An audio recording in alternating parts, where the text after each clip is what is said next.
الحمد لله نحمده ونستعينه ونستغفره ونؤمن به ونتوكل عليه ونعوذ بالله من شرور أنفسنا ومن سيئات أعمالنا.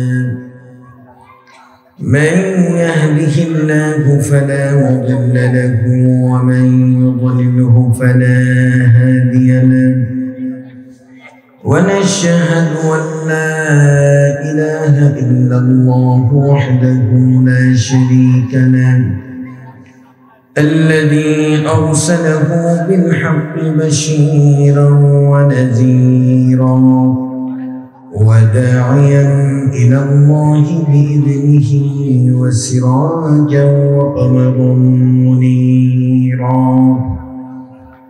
أما بعد فقد قال الله تبارك وتعالى في كلامه المجيد وفرقانه العظيم: أعوذ بالله من الشيطان الرجيم. بسم الله الرحمن الرحيم. يا أيها الذين آمنوا اتقوا الله وكونوا مع الصادقين. قال تعالى في شأن حبيبه: إن الله وملائكته يصلون على النبي يا أيها الذين آمنوا صلوا عليه وسلموا تسليما. صلى الله عليه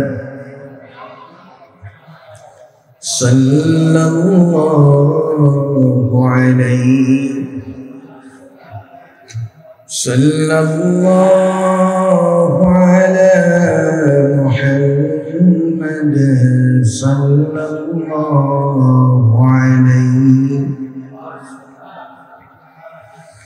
كنز الكرم مولى النعم هدي الأمم لشريعته. صلى الله على صلى الله عليه صلى الله على محمد صلى الله عليه. بلغ العلا بكماله كشف الدجى بجماله حسنت جميع خصاله. صلوا عليه وآله. اللهم صل وسلم وبارك عليه. ঐতিহ্যবাহী রনখলা মুহিব্বিয়া দিনিয়া মাদ্রাসার উদ্যোগে আয়োজিত পবিত্র ইসালে সব ওয়াজ মাহফিলের মুহতারামুল মাকাম ওয়াজিবুল ইহতিরাম জুল মজিদি ওয়াল ইহতিশাম পাক ভারত মহাদেশের ঐতিহ্যবাহী শ্রেষ্ঠতম দরবার সারসিনা শরীফের বর্তমান आमिर शरीयत, आमिर तरीक़त, आमिर रहबर, आमिर हिज़्बुल्लाह हज़रत पीर हुज़ूर क़िबला मद्दसिल्लाहुल आली अतानल्लाहु उम्रहु व बारकल्लाहु हयातहु शुक्र बली आमीन।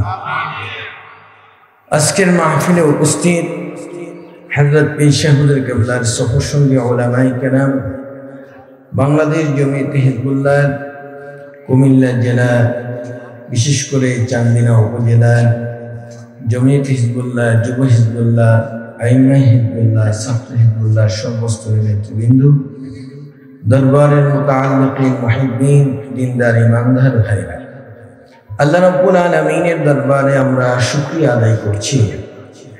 আজকে মহান ওলির আগমনকে কেন্দ্র করে এই রণখোলা এই এলাকার মানুষের এই সুন্দর জান্নাতের বাগানে আল্লাহ রাব্বুল আলামিন আল্লাহর ওলি সোহবত গ্রহণ করার মতো তৌফিক আল্লাহ দান করছেন। এই জন্য শুকরিয়া আদায় করে সকলে করি আলহামদুলিল্লাহ। হযরত পীর সাহেব হুজুরকে আমরা এখানে তাশরীফ নিয়েছেন, আপনারা খুশি না বেজার?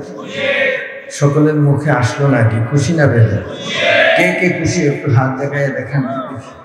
নারে তাকবীর, নারে রিসালাত, আমিরে হিজবুল্লাহ হযরত পীর সাহেব হুজুর কেবলা। আপনারা যদি খুশি হয়ে থাকেন তাইলে রাস্তাঘাটে ঘোরাফেরা হাঁটা চলা কেউ করতে পারে? বলেন।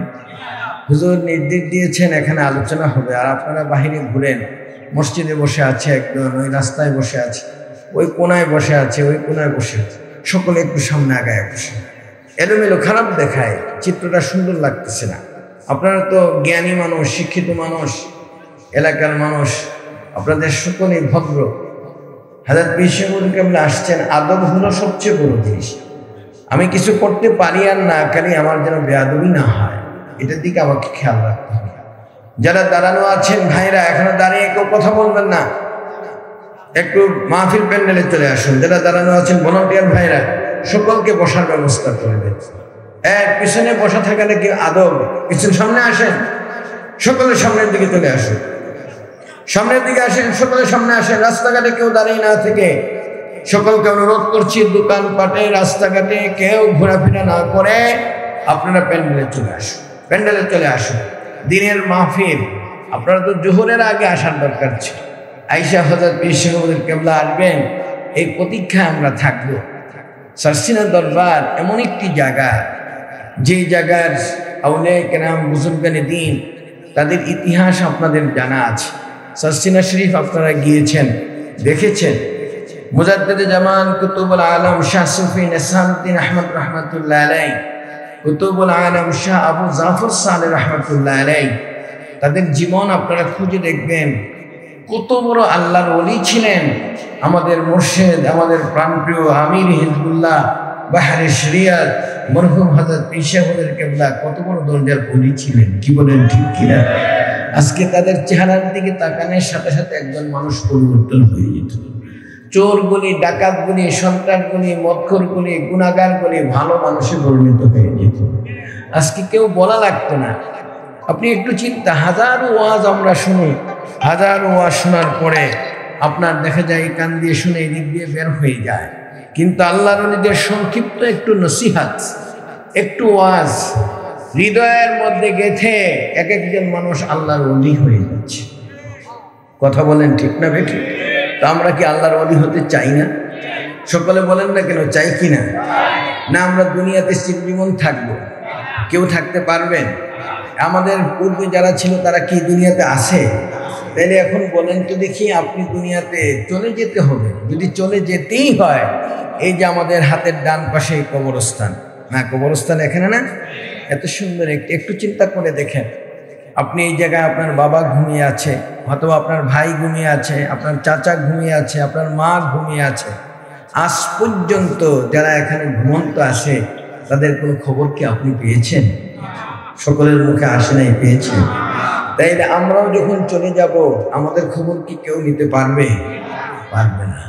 কিন্তু আজকে তারা আমাদেরকে দুনিয়াতে যেরকম বাপ ছেলে মেয়ে আত্মীয় স্বজনকে আমরা দেখি, পরিচয় করে দিই, কথা বলি, কবরে যারা শুয়ে আছে হাদিস শরীফের মধ্যে আসছে, ইয়ারিফুনাহু কামা ইয়ারিফুনা আবাহুম ওয়া আবনাআহুম, তারাও এরকম ভাবে মানুষদেরকে যখন সন্তান আসে, পাশে আসে, কাছে যায়, তাদেরকে চিনে, তাদেরকে দেখে। আরেকটু জোরে বলেন না সুবহানাল্লাহ। আপনারা এই মাহফিলে কয়েকজন আসছেন, এসব রূহগুলি এখানে চতুর্দিকে বসে আছে, সকলে বসে বসে আপনার দিকে হাত বাড়াচ্ছে, হাত বাড়িয়ে আপনার কাপড় ধরে ধরে টানতেছে। আইকেবার মামি রুমি দামান কুশান, আইকেবার মামি রুমি দামান কুশান, বরসুরায়ে হামদ ইখলাস মা বখান। এবার কলিজার টুকরা সন্তান, আমি দুনিয়াতে তোমাকে রেখে গেলাম, আমি বিপদে পড়ে আছি, মুসিবতে পড়ে আছে, আমাকে দেখার মতো কেউ নাই। আমার সুন্দর ঘরটা তোমাকে দিয়ে আসলাম, বাড়িটা দিয়ে আসলাম, জায়গাটা দিয়ে আসলাম, দোকানটা দিয়ে আসলাম, সব আমি উজাড় করে চলে আসছি।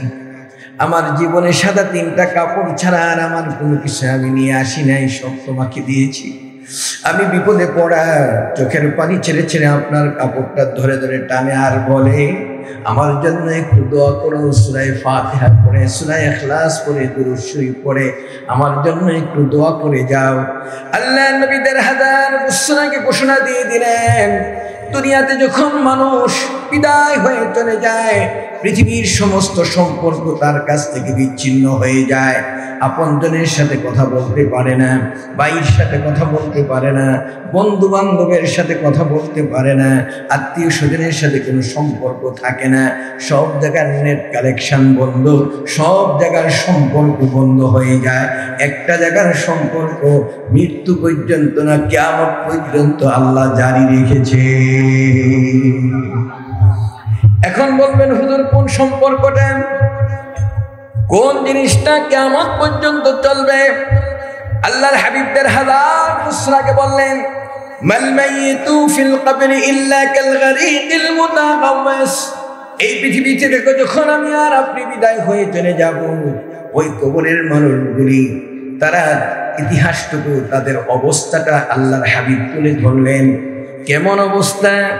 সঙ্গে সঙ্গে রাসূল বললেন, সাগরের মধ্যে যখন একটা ট্রলার ডুবে যায়, নদীতে যখন একটা লঞ্চ ডুবে যায়, স্টিমার ডুবে যায়, ডুবার সাথে সাথে মানুষগুলি বাঁচার জন্য হাহাকার করতে থাকে, বের হয়ে এরকমভাবে সাঁতরাতে থাকে। একটা বাঁশ ধরে বাঁচতে চায়, একটা মরা লাশ ধরে বাঁচতে চায়। ওই জায়গার মধ্যে একটা মরা লাশ পেয়ে একটা কলা গাছ ধরে বাঁচতে চায়, আর চিৎকার করে বলে বাঁচাও বাঁচাও বলে কাঁদতে থাকে। আমার নবী, আপনার নবী ঘোষণা দিয়ে দিলেন, তানতাজিরু দাওয়াতাম মিন আখিন আও উম্মিন আও সাদীকিন। ওই অবস্থার মধ্যে তারা এরকম বাঁচার জন্য হাহাকার করে, কবরের মানুষগুলি এরকম হাহাকার করতেছে। আল্লাহর হাবিব বলে দিলেন, তানতাজিরু দাওয়াতাম মিন আখিন আও উম্মিন আও সাদীকিন। যখন কোনো সন্তান, কোনো বন্ধু বান্ধব, কোনো আত্মীয় স্বজন, কোনো মা আর বাবা যখন হাত উঁচু করে আল্লাহর কাছে একটু দোয়া করতে থাকে, চোখের পানিটা ছেড়ে দেয়। আল্লাহর হাবিব বলেন, দোয়া করার সাথে সাথে ওই মা আর বাবা কবরে শুয়ে আছে, তার চোখের পানিটা গালের কোণার মধ্যে আসতে দেরি হয়, আব্বা আব্বার কবরে আযাব বন্ধ হতে দেরি হয় না। আর যদি বলেন না সুবহানাল্লাহ। একটু চিন্তা করে দেখেন, একটু এখানে বসে আপনি নিজেকে একটু ভাবেন, একটু ভাবেন। আপনার বাড়িতে থাকতেছেন, এই বাড়ি আপনার দাদা ছিল, এর আগে আপনার বাবার দাদা ছিল, এর আগে ছিল আপনার দাদার দাদা ছিল। কি কথা বলেন, ঠিক কিনা? এই বাড়িটা তারা রেখেই তো চলে গেছে। আপনি দোয়া করতে গেলে আপনার বাবার জন্য একটু দোয়া করেন। সর্বোচ্চ যদি দাদাকে দেখে থাকেন, দাদার নামটা মুখে আসে, আর কার নাম আপনি কিন্তু লন না, কি নেই কেউ ন হয় না। তাহলে আপনার অবস্থানটা কি? দুই পুরুষকে আপনি স্মরণ করলেন, অথচ আপনার উপরে যারা ছিল তারা এই সম্পদের মালিক ছিল, সব দিয়ে গেছে, গাড়ি বাড়ি অট্টালিকা সব আপনি পেয়েছেন, কিন্তু তাদের জন্য একটু দোয়াও আপনি করতে পারেন না। ও বন্ধু, আমার নবী ঘোষণা দিয়ে দিলেন, এই পৃথিবীর মধ্যে যখন কোনো সন্তান বাপ্পার জন্য দোয়া করে, ওই দোয়ার কারণে বাপমার কবরে আযাব বন্ধ হয়।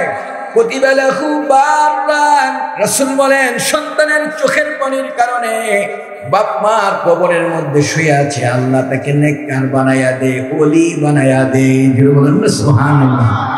আরেকটু জোরে বলেন না সুবহানাল্লাহ। এই জন্য সকলের কাছে যে বিষয়টা আজকে বলবো, শর্ষিনার শাহ সুফি নিসারউদ্দিন রহমাতুল্লাহ আলাইহি, কুতুবুল আলম শাহ আবু জাফর সালেহ রহমাতুল্লাহ আলাইহি, তার জীবনীটা আপনার পড়ে দেখবেন। এমন এই চট্টগ্রাম, তিনি পাহাড়তলিতে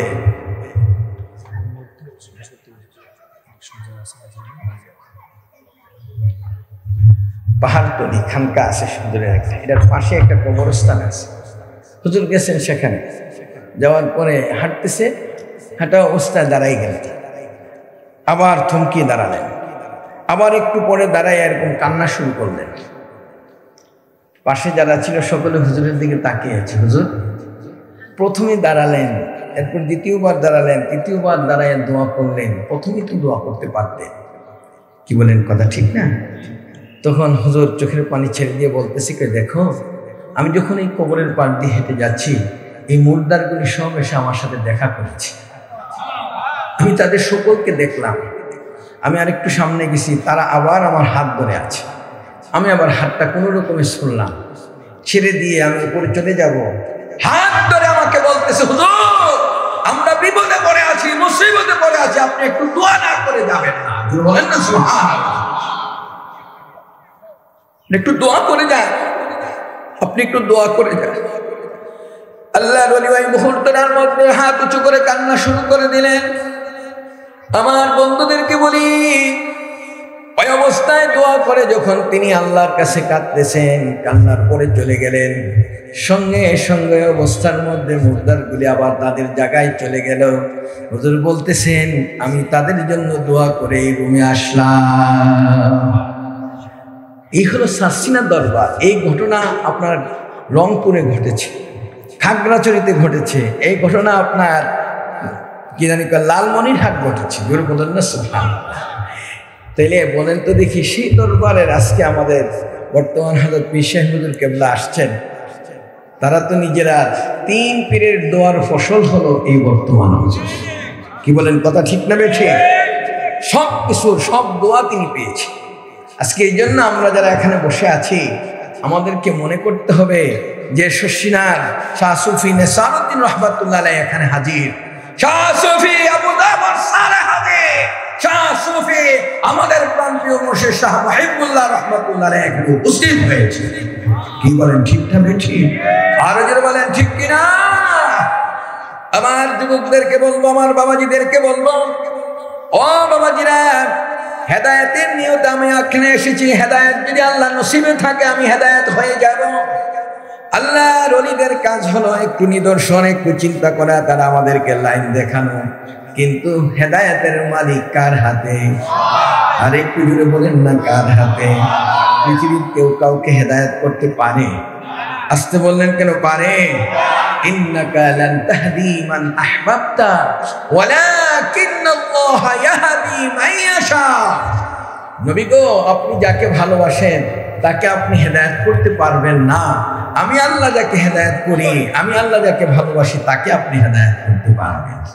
হেদায়েতের মূল চাবিটা আমার আল্লাহর হাতে। কি বলেন, ঠিক কিনা? আল্লাহর ওলিরা হলেন উসিলা, তারা আমাদের জন্য দোয়া করবেন। আল্লাহ যদি কবুল করে, কপাল খুলে যায়, এমন হতে পারে এই মাহফিলের মধ্যে আপনি একজন জান্নাতি মানুষ হয়ে বাড়ি চলে যাবেন। কি বিশ্বাস হয় না আপনাদের? কি বিশ্বাস হয়? কারণ আমরা এই গতানুগতিক অনেক রাজনৈতিক দল আছে, অনেক কিছু আছে, অনেকে অনেক স্বার্থের জন্য কাজ করে। কেউ মেম্বার হবে, কেউ চেয়ারম্যান হবে, কেউ এমপি হবে, কেউ দায়িত্বশীল হবে, কেউ এটা হবে সেটা হবে। কি বলেন, ঠিক কিনা? আমরা যারা এখানে সংগঠন করে জমিয়তে হিজবুল্লাহ করে আসছি, আপনারা বলেন তো দেখি, সারা জীবন মৃত্যুর আগ পর্যন্ত আপনি জমিয়তে হিজবুল্লাহ করলে কেউ কি আপনাকে মেম্বার বানাবে, চেয়ারম্যান বানাবে, এমপি বানাবে? কিন্তু দুনিয়ার চেয়ারম্যান, এমপি, মেম্বার যারা আছে, আজকে তাদের দিকে একটু তাকান তো, একটু তাকায় দেখে। কি কোটিপতি ছিল, সম্পদ শাসের দাদের দাপটে পৃথিবীর মাটি থরথর করে কাঁপত। আজকে দেখা যায় তারা বারান্দাও ঘুমানোর সাহস পায় না। কথা বলেন না কেন? আসতে বলেন কেন? ঠিক কিনা? তার কারণটা কি? এটা কারণটা কি? এটাই হলো শিক্ষা। দূরে যাওয়ার কোনো প্রয়োজন নাই। হুব্বুদ দুনিয়া রাসু কুল্লি খাতিয়াতিন, তারকুদ দুনিয়া রাসু কুল্লি তাআতিন। দুনিয়ার ভালোবাসা নিয়ে যদি তুমি এই পৃথিবীতে বাঁচতে চাও, দুনিয়া তোমাকে লাথি মেরে ফেলে দিবে, কোনোদিন তোমাকে আপন করবে না। দুনিয়ার ভালোবাসা সমস্ত গুনাহের মূল হলো দুনিয়ার ভালোবাসা। আপনি যদি দুনিয়া করেন, সম্পদের জন্য যদি পাগল হয়ে যান, সম্পদ করে যদি আপনি চিৎকার করে কাঁদেন, ও বন্ধুরা আমার, এই সম্পদ তোমাকে একদিন আস্তে করে লাথি মেরে ফেলে দিবে, তুমি তাকিয়ে থাকবে। কি বলেন, ঠিক না বেঠিক? 5 তলা 10 তলা বিল্ডিংয়ের মালিক। সম্মানিত হাজিরিন, আপনারা দেখেন নারী ও পর্দা, আমাদের সার্সিনা শরীফ থেকে একটা বই নিয়ে আসা হয়েছে। এই বইটা মহিলারা রাস্তাঘাটে ঘোরাফেরা করে, ওয়াজ নসিহতে কাজ হয় না। কি কথা ঠিক না ঠিক? স্বামী তো গড়েই থাকে, আমার লগে থাকে সারাদিন, ও আর কি ওয়াজ করবে? এই জন্য ওয়াজ আপনার না কইরা এই বইটা নিয়ে তাদেরকে উপহার দিবেন। নাও এটা পড়ো, দেখবেন যে ঘরে বসা আছে, চোখের পানি পড়বে, সুন্দর সুন্দর ঘটনা দেওয়া আছে। এই নারী ও পর্দা বইটা আপনারা সাথে নেবেন, আল্লাহ কবুল করুক। এরপরে বর্তমান সময়ে এই রণখোলা এরিয়ার মধ্যে আপনারা অনেকেই দেখেছেন, আপনার পর্দার ব্যাপারে কোনো ফতোয়া নাই, সুদ ঘোষের ব্যাপারে কোনো ফতোয়া নাই, হারামের ব্যাপারে কোনো ফতোয়া নাই। বর্তমান আমাদের এই আধুনিক যুগে কিছু সংখ্যক যুবক ভাইয়েরা আসছে, বিভিন্ন দেশ থেকে আসে অথবা বিভিন্ন জায়গায় গিয়ে মসজিদে আইসে শুরু করে ইমাম সাহেবের সাথে ঝগড়া। কি বলেন, কথা ঠিক নেবে ঠিক? পাওগুলি ছড়াইয়া দাঁড়াইতে হবে, আর না হয় জোরে চিল্লায় আমিন বলা লাগবে, না হলে বুকের মধ্যে এরকম হাত বাঁধতে হবে, আর হাতগুলি বারবার খালি দাঁড়াইতে হবে। কি আছে না এরকম? আসতে বললেন না কেন? আছে। আপনাকে যদি প্রশ্ন করা হয় যুবকটাকে, ভাই এটা করবো কেন? এটা সহিহ হাদিসের মধ্যে আছে। ওনারা সহিহ হাদিস দিয়ে দলিল দেয়। আমি আপনাদেরকে বলবো, সহিহ হাদিস দিয়ে তুমি দলিল দিচ্ছ? বাবারা, আমরা তো সহিহ হাদিস পড়াই, বুখারী শরীফ তো আমরা পড়াই। কি বলেন, ঠিক না ঠিক? শশিনা শাহ সুফি নেসারুদ্দিন রহমাতুল্লাহ আলাইহি, তারা কি আল্লাহ নবীরা কি বড় আলেম ছিলেন না? আসতে বলেন কি ছিলেন? তাইলে এখন আলেম হলে আলেমদের কাছ থেকে আপনারা ফতোয়া নেবেন। আপনারা সারা জীবন ইংরেজি শিক্ষিত, কলেজে পড়ছে, এখন কয়েকটা হাদিস পরে আইসে যদি বলে যে আমি সহিহ হাদিসের উপরে আমল করি, মনে করতে হবে তোমার এখনো জ্ঞান পরিপক্ক হয় নাই, যার কারণে তুমি বেয়াদবি করতেছো। এই কথাটা ঠিক না। কি বলেন, ঠিক না ঠিক? এই জন্য কথাগুলি তাদেরকে মুখে বললে হবে না, যুক্তির আলোকে এবং দলিল ভিত্তিক নামাজ শিক্ষা, জরুরি মাসায়েল, কিভাবে নামাজ পড়বো, সূরাতুস সালাত, আল্লাহ নবী কিভাবে নামাজ পড়েছেন, আমরা কিভাবে পড়বো, এই বিধানটার উপরে এই কিতাবের মধ্যে লেখা আছে। সম্মানিত হাজিরিন, আরেকটা বই আছে জান্নাতি রমণী, সুসংবাদপ্রাপ্ত কতিপয় জান্নাতি রমণী, যারা জান্নাতের সুসংবাদ পেয়েছেন, যে নারীরা আমল করে তাদের এই কাজগুলি এখানে সুন্দর করে ঘটনা দেওয়া আছে। এরপরে আরেকটা আছে আপনাদের মুসলিম বাল্য শিক্ষা, এটা আপনারা অনেকেই নিয়েছেন। আমাদের ছোট ছোট বাচ্চারা, তাদেরকে আপনি কানাকশিল হাজার, গাছের মধ্যে যেমন অঙ্কন করা, পাথরের মধ্যে খোদাই করা, যেরকমভাবে চিরস্থায়ী থাকে, ছোট বাচ্চাদেরকে যা শেখানো হবে এটা সারা জীবন তাদের মনে থাকে। কি বলেন, ঠিক না? এই জন্য এটা আপনি শিখাবেন। আমরা শিখাই হাট্টি মাটি টিম, তারা মাঠে পারে ডিম, তাদের খাড়া দুটো শিং। এই কথাগুলি না শিক্ষা দিয়ে আপনি কি শিখাবেন জানেন? আপনি সুন্দর করে সকালে উঠিয়া আমি মনে মনে বলি, সারাদিন আমি যেন ভালো হয়ে চলি, যেদিন তুমি এসেছিলে ববে শুধু তুমি কেঁদেছিলে, হেসেছিল সবে, এমন জীবন তুমি কররে গঠন, মরিলে হাসিবে তুমি, কাঁদিবে ভুবন। এই সুন্দর সুন্দর কবিতা দিয়ে এটা লেখা আছে। এটা দরকার আছে না বলেন তো দেখি? এই বইটা আপনারা নিয়ে নেবেন। সম্মানিত হাজিরিন, অনেকের ঘরে জিন, ভূত, পেরেত, বিভিন্ন আসর, বান্তনা, বিভিন্ন সমস্যা, আপনারা বিভিন্ন ধরনের এই কাজগুলি এই যে হচ্ছে, এটার কারণে আউলিয়া কেরাম বুজুর্গানে দিনের নাম, এটার বরকত অনেক বেশি। তাদের বরকতে এই ঘরের মধ্যে এই নামগুলি থাকলে ভয়ও জিনগুল ঢুকে না। আশরাফুল মাখলুকাতকে সকলে ভয় করে। কি বলেন, ঠিক না ঠিক? কারণ আল্লাহ কেরাম তাদের নামের উসিলায় অনেক বরকত হয়। এই জন্য এই সাজরায়ে তাইয়্যিবা এটা আপনারা সুন্দর করে বাইন্ডিং করে ঘরে রেখে দেবেন, উপকার হবে আপনাদের। শশিনার আবু জাফর সালেহ রহমাতুল্লাহ আলাইহি গিয়েছেন আপনার চট্টগ্রাম পাহাড়তলিতে। সেখানে যাওয়ার পরে কি হয়েছে জানেন? জুম ক্ষেত করে পাহাড়ের মধ্যে ওরা যখন ধানগুলি পাকে, তখন পাখি আসে, আইসা সবগুলি কাইটা নিয়ে যায়, হাজার হাজার লাখ লাখ পাখি এসে একবারে সব শেষ। হুজুরে যাওয়ার পরে হুজুরের কাছে আইসা ওগুলোরা বলতেছে যে হুজুর, আমরা যখন ধানগুলি পাকে তখন আসার পরে সব নিয়ে যায়, কি করবো? হুজুর মুসকে হাসি দিয়ে বললেন, এদিকে আসো, যখন পাখিগুলি আসার সময় হবে তোমরা পাহাড়ের পাশে থাকবে, তখন আসলেই বলবা শশিনার আবু জাফর সালেহ বলছে তোমাদেরকে এই ক্ষেতে আর বসতে নিষেধ করছে, ধান দিতে নিষেধ করছে, তোমরা আর এখানে আসবে না। জোরে বলবেন না সুবহানাল্লাহ? এই দুইটা শব্দ, পাখিগুলি এরকম ঘুরতেছে, ঘুরতে ঘুরতে ঘুরতে ঘুরতে লাখ লাখ পাখি এই যে গেল, এই কথা বলার পরে আজ পর্যন্ত হুজুর আমাদের জমিনে আর কোনোদিন দেখি নাই। আল্লাহর ওলিদেরকে তারা চিনে কিনা বলেন? কথা বলেন না কেন? চিনে। ফামা বাকাত আলাইহিমুস সামাউ ওয়াল আরদু ওয়া মা কানু মুনজারিন। শশিনার আবু জাফর সালেহ রাহমাতুল্লাহ যখন ইন্তেকাল করছেন, শশিনার কবুতর প্রায় 300 জোড়া কবুতর হুজুরের কফিনের উপরে খালি ঘুরে কবর পর্যন্ত ওরা খালি ঘুরতেছে। জোরে বলবেন না সুবহানাল্লাহ। এই জন্য আপনারা এটা নেবেন। আরেকটা জিনিস হলো, শশিনার জামে মসজিদ মিনারার কাজ চলতেছে, আপনারা দেখেছেন। প্রায় 250 ফুট মিনারা, 318 ফুট উঁচু হবে, 200 কোটি টাকার উপরে খরচ। আপনারা যারা পারেন, অনেকে বাবার জন্য, মায়ের জন্য, আত্মীয় স্বজনের জন্য কমপক্ষে 100 টাকার একটা কুপন আপনারা নিয়ে নেবেন, এটা ঘরে রেখে দিবেন। বরকতান শশিনা মসজিদের সাথে আপনার একটা হৃদয়ের সম্পর্ক হলো। ও মুআল্লাকুন কালবুহু ফিল মাসাজিদ, আপনি যে মসজিদকে ভালোবাসেন তার একটা প্রমাণ এটা। কি বলেন, ঠিক না বে ঠিক? আল্লাহ কবুল করুক, বলেন আমিন। মুহাব্বতে সকলে একটু দুরূদ শরীফ পড়েন, সাল্লাল্লাহু